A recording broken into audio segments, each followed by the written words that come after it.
Alright guys, I am back with my review of WWE Friday Night Zackdown, I guess, for July 13th, 2012.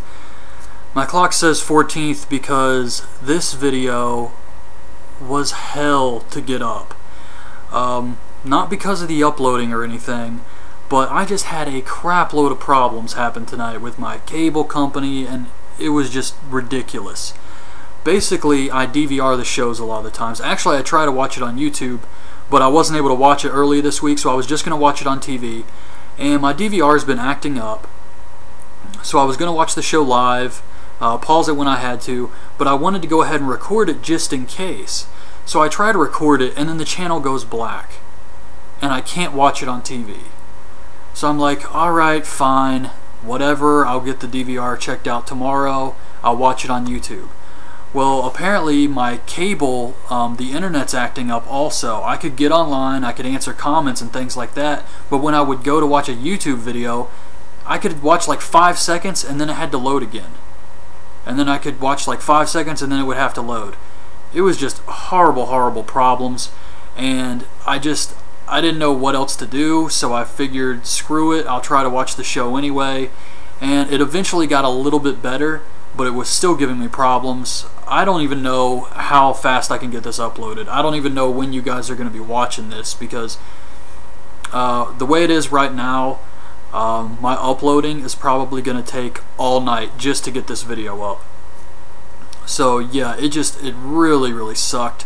And as for my movie reviews, I know I try to do a new movie that comes out at the theater every Friday. And the reason I didn't do one this week was really nothing came out. I think Batman's next week, and this week it's like Ice Age 3 or Ice Age 4, some crap like that. But there was this movie called Red Lights that had Robert De Niro, Sigourney Weaver, and it's supposed to be like a paranormal thriller movie. I thought it sounded really cool. I planned to see that Friday. However, my theater didn't get it, and it was only released in like limited theaters or something for some reason. I was wondering why I didn't see any trailers for this movie, and apparently it was just a limited release. So no theaters around here got it, so I couldn't even watch that for a movie review this week. And but anyway, on to Smackdown. For the Friday the 13th show, it is Friday Night Zackdown. Zack Ryder is the general manager. But before I did this, I was checking some of the dirt sheets, and apparently Zack Ryder, Dolph Ziggler, and Justin Roberts were all in like some kind of auto accident earlier today, and it said that they were taken out of a limousine, got hit or something, and it said they were taken out by the paramedics, but they were all okay. So I guess we'll see what happens at the pay-per-view, but yeah, hopefully those guys are fine and nothing's wrong with them. But so anyway, Zack Ryder comes out, he does a fist pump with the crowd, says it will be the greatest Smackdown ever. It's not. He also says that this is the first ever Friday Night Zackdown. Now I know he's probably just saying that, but it made me a little concerned that at the 1000th episode of Raw, when they, I guess, pick a new general manager for Raw, I'm wondering if they're going to let Zack Ryder do SmackDown permanently, at least for a few weeks. I don't really know. Maybe they're waiting to see the ratings or something, but I'm probably reading way too much into it. I just thought it was kind of weird that he said the first ever Zackdown. So Del Rio comes out, he puts down Ryder, says he will rule SmackDown after beating Sheamus. Ryder says, well, this is Zackdown, and your opponent is a guy who wants to get his hands on you really bad, and it's Alberto Del Rio versus Sin Cara. This was a pretty good match. I don't know, maybe it's just me, but it felt like Del Rio was trying to rip off Sin Cara's mask, like being really rough with the guy. And I know there's supposed to be some type of heat between them, they don't like each other, for some stuff that happened in Mexico, but it looked like he was really just grabbing on that mask here tonight. But he hit, Del Rio actually hits a great shoulder breaker and a tilt-a-whirl backbreaker. It was an actual match. He did squash Sin Cara, I think it was a couple weeks ago, on a Raw show. And I thought he looked pretty good here. They had a good match.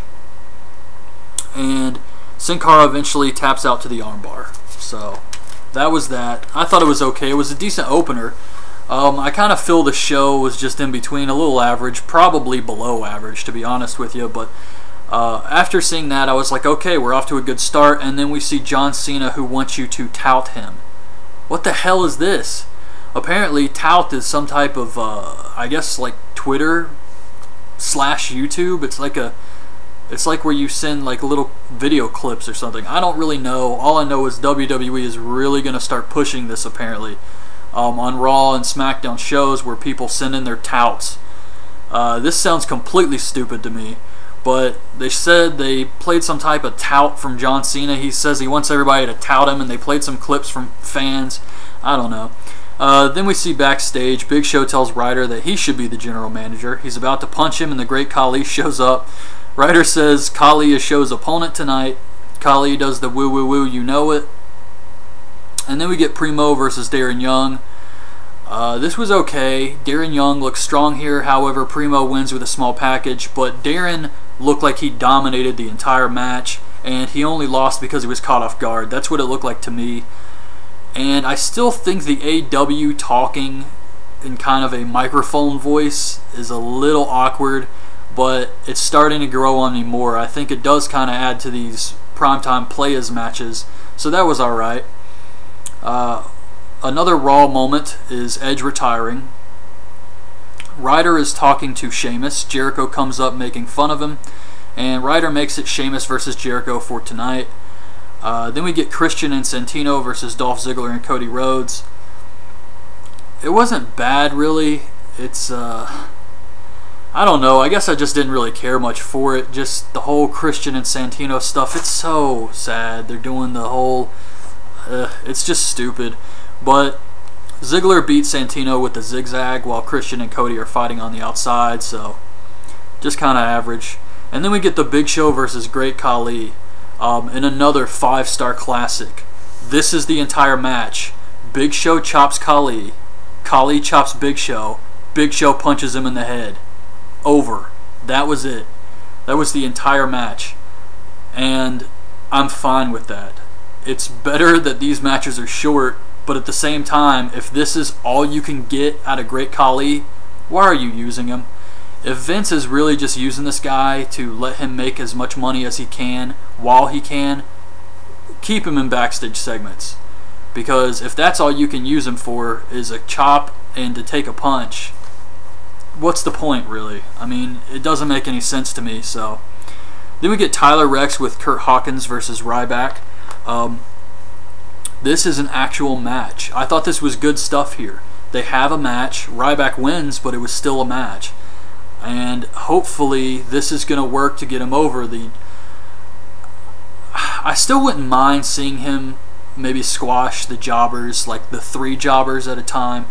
For the pay-per-view maybe, like maybe once a month. But for the rest of the time, he really needs to be working his way up the roster. And this is a great way to do it. Start with the NXT guys and let him work his way up. So, I was fine with this. Another Raw moment, Hugh Jackman knocking out Ziggler. They play some more touts. Justin Gabriel versus Damian Sandow. This was alright. Sandow wins with a neck breaker. Felt kind of like a match on Superstars or something like that. Then we get Sheamus versus Chris Jericho. This match was very good. The Del Rio stuff, probably the best on the show. Everything else was kind of just Superstars feeling, NXT feeling. This felt like a real match here, and it just... SmackDown needs more of this type of stuff.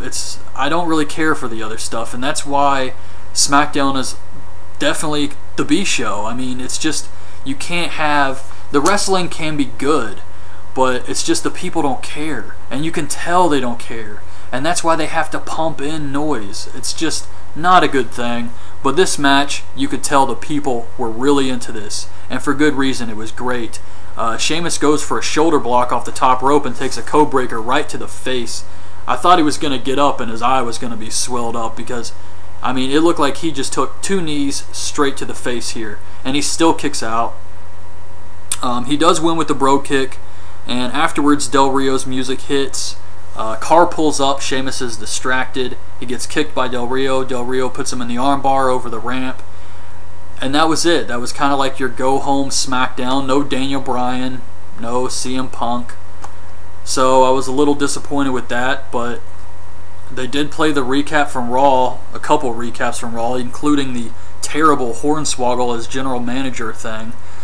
But yeah, I don't know. I was thinking, this whole Daniel Bryan CM Punk thing, I mean, what are they going to do with this? And after watching TNA Thursday, I was just thinking, what if AJ becomes pregnant and doesn't know who the father is? Something just crazy goofy like that. But yeah, I don't know. I thought it was a good ending because it does make Del Rio look strong going into the match. I don't expect him to win by any means, but they should have a good match Sunday.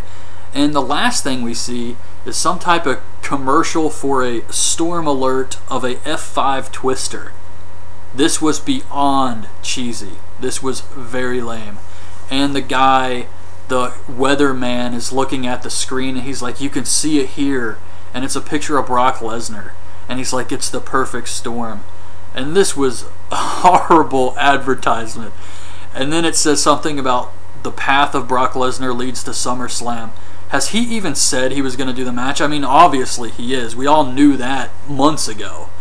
But, I mean, just coming out and saying it when he's supposed to make the announcement at the 1000th episode is, I don't know, whatever. I don't even care. But anyway, that was this week's SmackDown. I'm sorry the video's up late, but there was really nothing I could do about that. So I'm sorry about that, but I hope you guys still liked the video. Leave your thoughts on this week's SmackDown in the comments below, and thanks for watching.